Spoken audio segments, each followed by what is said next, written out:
Inflation has become one of the most talked topic in the US news headline in the field with the stock market bubble burst as a result of the large amount of government spending, trillions of dollars stimulus check printed, and not to mention the elevated demand for multiple commodities.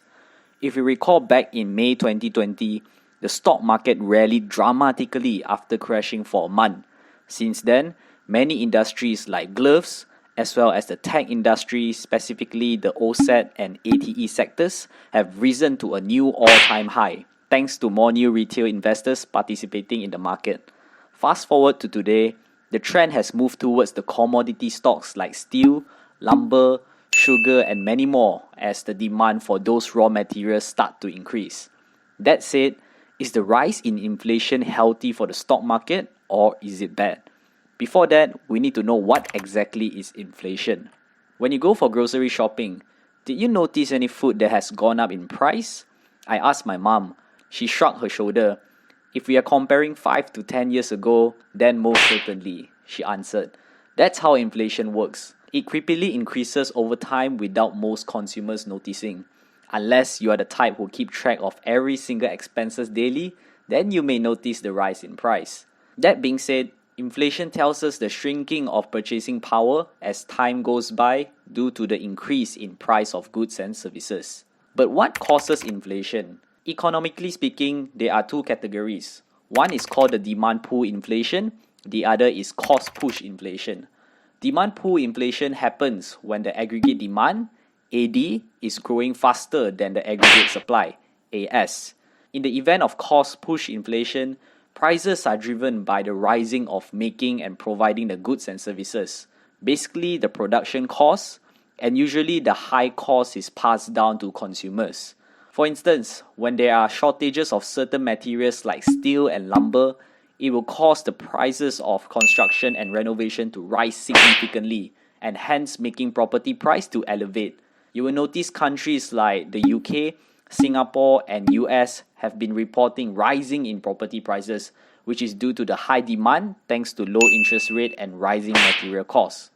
Hold on. Hold up. Wait a minute. Aggregate demand and supply? What's that? Aggregate demand is essentially the amount of total spending on domestic goods and services in an economy.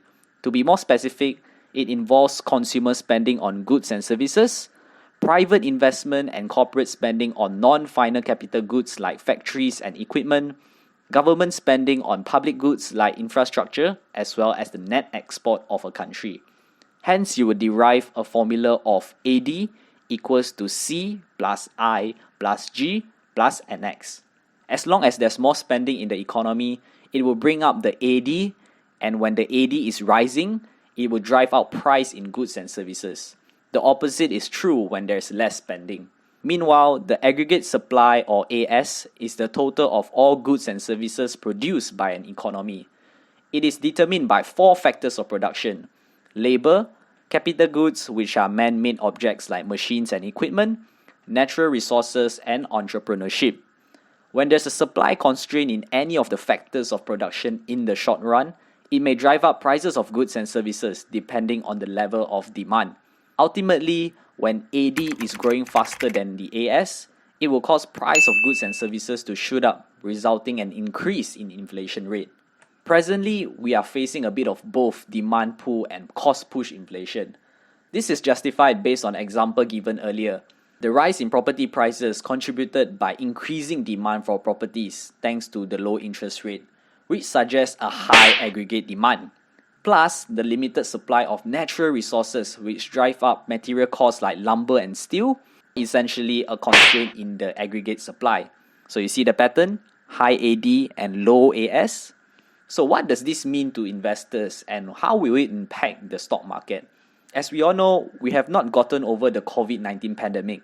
Yes, there are vaccination programs going on. However, more countries are implementing lockdowns once again in consequence of the increase of new virus cases. The global economy is still in a fragile state, funded by trillions of money printed back in 2020, which are essentially debts that needs to be paid off sometime in the future. Not to mention, companies are gearing themselves with more debts in order to make ends meet.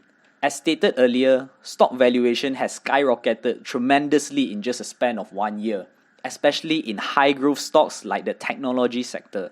Notice big tech companies like Microsoft, Tesla, and Google, where they surpass analyst earnings expectation but their share price still tumble.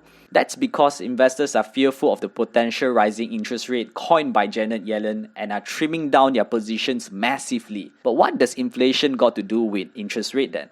When facing a high inflation rate, the central bank's job is to prevent overheating in an economy, thereby raising interest rate to cool down the market, which means companies that are geared with debts need to pay more in terms of monthly installment in the future.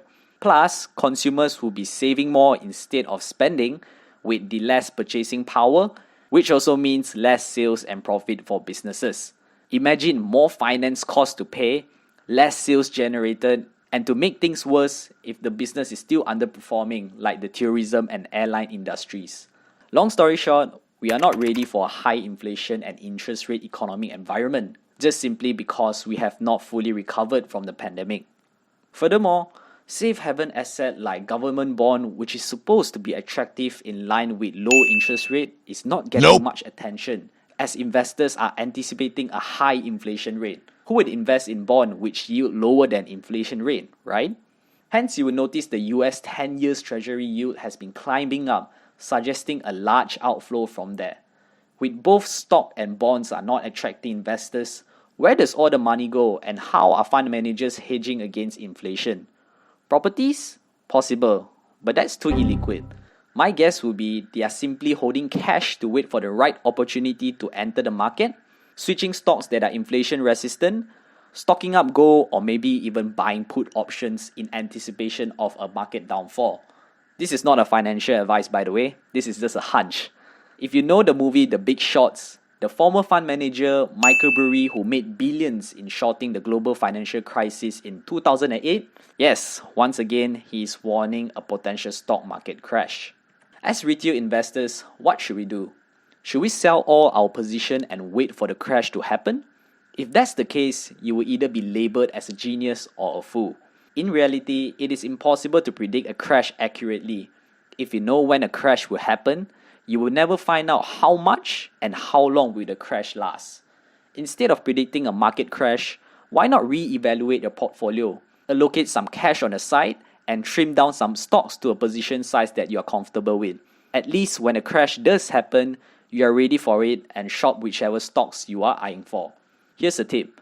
Just stick to what you can control and don't focus on things you can't. That's all for today's video. Thank you for staying till the end. I hope you guys learned something today. If you did, all I ask for is to gently tap on the like and subscribe button to show your support.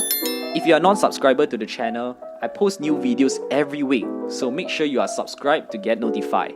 Also, feel free to comment down below if you have any question. I'll be happy to get back to you. With that said, I'll see you on the next one.